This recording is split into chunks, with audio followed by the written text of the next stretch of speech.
Thursday.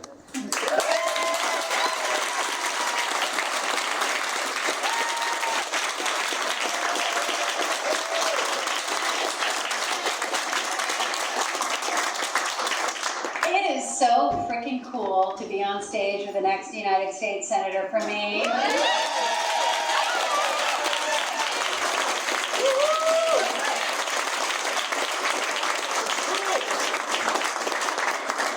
So for the first 2 years of my life, I lived in Sullivan. There's something in the water down east. When I was 4 years old, my parents bought a piece of land in Hancock and pitched a tent. My dad was a self-employed carpenter. My mother was working nights in the light bulb filament factory in Sullivan. And my sister was 3, my brother was 2. In their spare time, they dug out an old cellar hole. And that's where we lived that following winter. And I remember that cellar hole because one night a storm came in, water starts coming into the basement. We pile into our single vehicle, drive up here to Bangor, well, not Old Town, but Bangor, where my uncle lived. And this was before cell phones. The door was locked. He wasn't home. So we turned around and drove to Goldsboro, where we had some friends, and that's where we spent the night. Right? So I believe in housing first, because if you don't know where you're spending the night, everything else falls away. Yeah.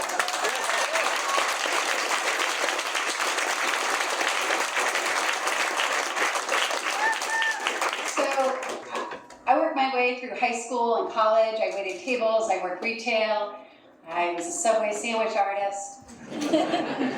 And after college, I went into the Peace Corps as a small business development volunteer, in AmeriCorps, as a Vista, on educational and economic empowerment. And then my life changed when I became a national field organizer for the National ACLU. Yeah. Working on voting rights, marriage equality, abortion. And I'm so grateful to Maine People's Alliance because, 20 years ago, I came home to Maine to run the ACLU of Maine. And we started with Maine Won't Discriminate in 2005, because back then it was legal to discriminate against the LGBTQ folks, to kick people out of school because they were gay or lesbian, to refuse to rent them an apartment.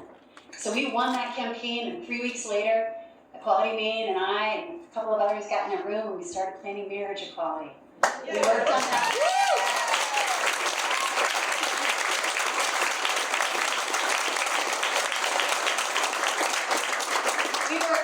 People's Alliance, I worked on same-day voter registration, criminal justice reform, marijuana. When I ran against Susan Collins, I was the first candidate in the country to endorse legalization of marijuana, the first federal candidate to do it. Right? But times have changed, and people are hungry for true progressive leadership who will speak truth to power, who will address the corrupt systems that we're stuck in. Right? As I'm running for governor, not only to stand up to Trump, not only to protect democracy, but to deliver on an economic New Deal for Maine. Yes. To tax millionaires in our state, but also to freeze property taxes for Maine residents and pay for it by doubling property taxes on out-of-state property.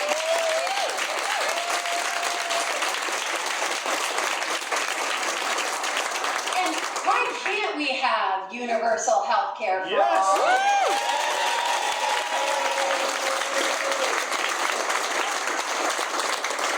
And let's pay our teachers a living wage so they don't have to use the frickin' food pantry. Universal child care, universal teaching for 3-4-year-olds. Let's make Maine a place of economic opportunity for young families to live and work and prosper. Yes. And here's the other thing. When Graham's senator and I'm your governor, we're going to fight back against Donald Trump. Now, I've been doing so as your secretary. I was standing up to Trump before it was popular.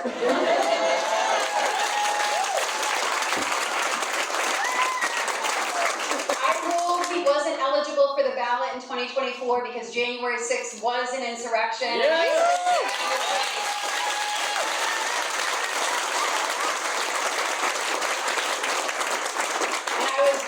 I was swatted. My husband and I had to go live in a safe house. But every day I drove to the office to do my job, to speak truth, to stand up for democracy because I won't back down to bullies. And last summer, when Trump's DOJ came for your personal voter data and every American's voter data, I was one of the first secretaries of state in the country to say, hell no, go jump in the Gulf of Maine.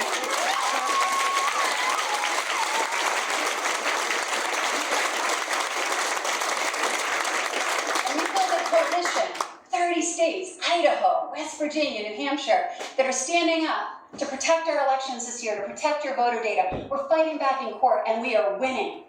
And when ICE came to me this winter for that corrupt Operation Catch of the Day, they wanted undercover license plates. Now I run the BMV, and I said, no, there are no secret police in a democracy.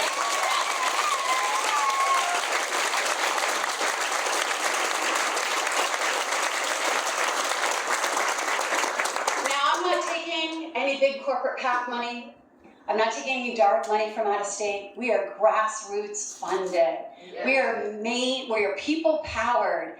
Over 75% of the money I've raised has been from Maine, and 66% has been in donations of $50 or less. And that is why, with the progressive backing of Maine People's Alliance and the teachers, the Maine Education Association, the Community Organizing Alliance, and Sierra Club, and MSEA-SEIU, we are going to win in November. We're going to elect Graham Plattner and Shenna Bellows for governor.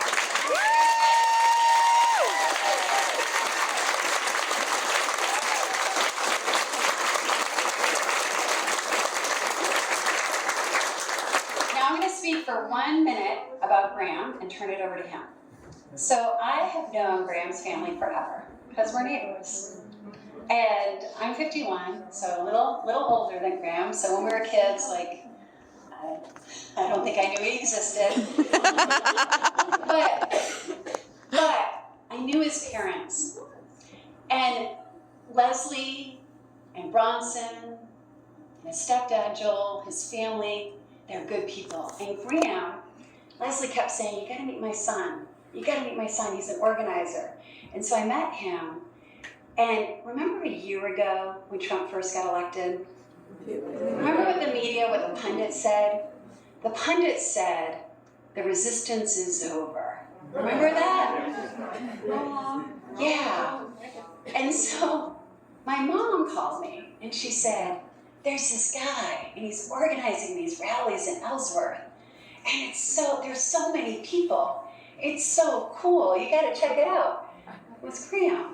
And then Graham called me, and the rallies had gotten so big that the Ellsworth PD wanted to shut them down, wanted to charge them a couple $1,000s.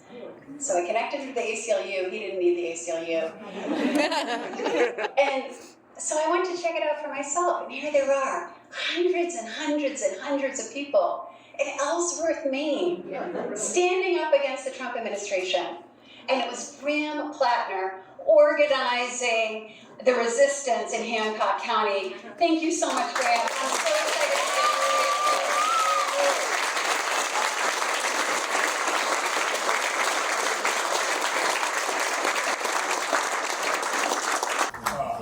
Well, thank you, Shenna. It is an absolute honor to be joined on this stage by, I think, the single best Secretary of State in the United States.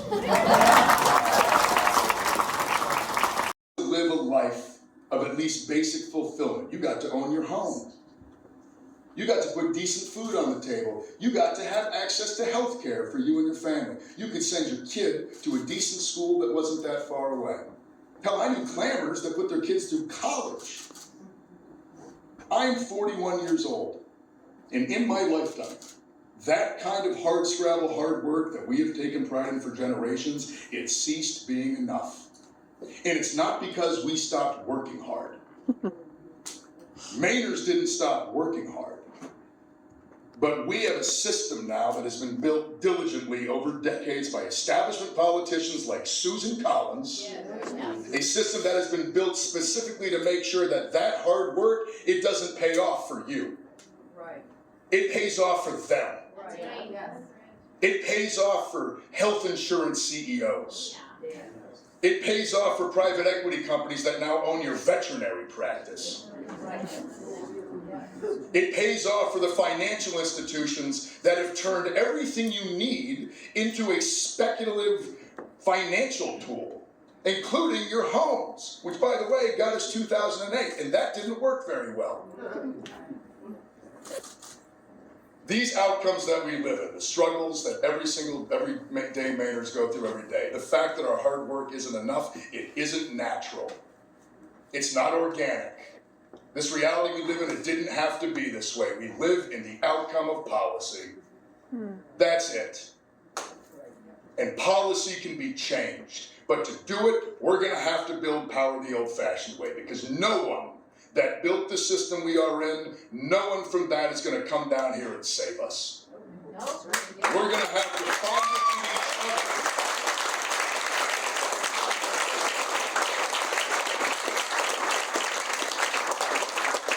And the way we do it is we organize. We build trust and relationships. Those of you who have organized in this room before, you know that it's difficult on a fundamental level. You have to go out into your community and you have to tell people what you believe.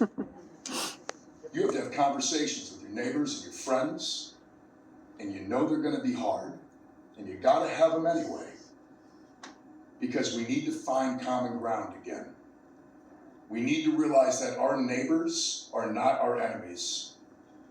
The working people of Maine, every single person in this state, we all have the exact same material needs. We all need roofs, we all need health care, we all need food, we all need education for our families, we all need safety in our communities. We all need the same thing. It doesn't matter who you voted for when the hospital closes, the hospital closed.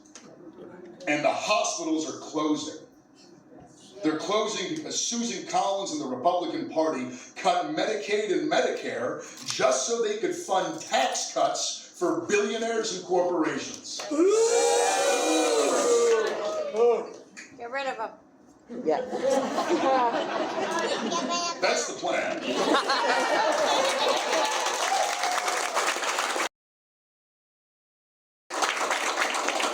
And here's the thing. So some folks will say, build more housing, and certainly we need to build more housing.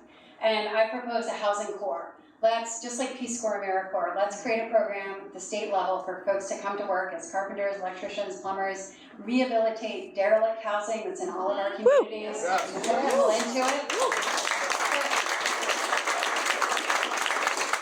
We also need to double down on two things. I think we should expand. There's this great program in Portland called Project Home, and they provide the security deposits for people to move into rental housing that is safe and healthy for them. But for folks who can't afford first month's, last month's rent, security deposits, it's just out of reach. So I think the state should go big on a statewide program to help people get into rental housing that they can afford, because they can afford perhaps the monthly rent but not get into it. And I also think, homeownership has been the source of wealth for working class people in this country for a long time, until now, right? Because in Maine, most people, regular people, you can't afford a home, much less land, even land. So I think we need to double down on a first-time homebuyers program. And the state, again, should back the down payment so that people can start building equity earlier. And I think we should look into social housing for young people and build community-based senior housing for seniors so that they can exit their homes and free that up for the rest of the market. And we should be thinking about co-ops where people can build equity where they live. So I think we need to go very big and be really creative. But I think this is a fundamental issue of justice. Would you like to say anything on incorruptibility? That's already proved. So you don't run the ACLU if you think you have a future in politics, right? And when my Republican state senator retired and I decided to stop trying to tell elected officials what to do and instead be one and make the decisions, people say, you're never going to win, you're too liberal. This is a Republican district. I think they said it to you too, Mike, didn't they? And I won a competitive primary. The Republicans threw everything that they had at me. And I learned something really important. I didn't have a voting record. but they just lie. And so I learned, it doesn't matter what you do when you're elected. Do what's in your heart. Do what you believe. I won a state Senate district that voted for Donald Trump and voted for me in 2016. And I had a 100% record with the Maine People's Alliance for my entire term in the state Senate. 100% record with the Maine AFL-CIO, the environmental groups, Planned Parenthood, Equality Maine. And I kept getting reelected, even though the 11 towns in my state Senate district voted for Trump in 2024. You know why? You know what voters are craving? You know what they're sick of? They're sick of phoniness. Yes. They're sick of politicians that say one thing and do another, or put their finger in the air to be like, oh, which way is the wind blowing? The hell with that, right? And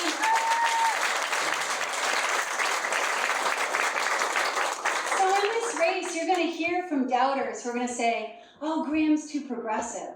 Oh, or Shenna's too progressive. You're going to hear like, oh, they're too liberal. It just F that. Right?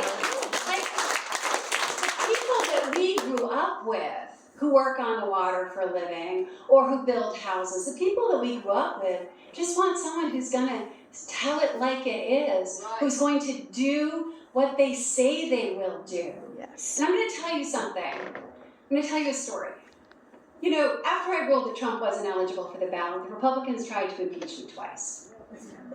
I was touring polling places in Bucksport. Bucksport is not the most liberal town. It's got a Republican rep, a Republican senator. We're working on it.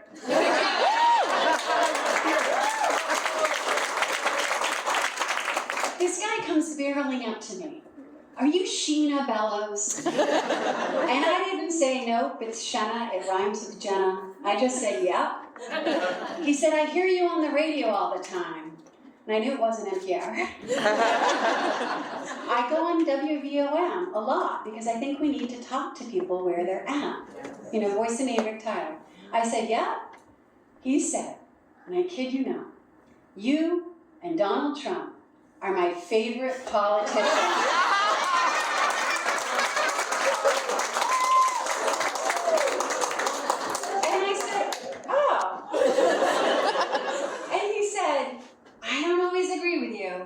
But you always say what you mean. Right. And that's what Graham does. That's right. That's why he's winning. That's why he's electrified this state. That's right. That's why he is going to trounce Susan Collins.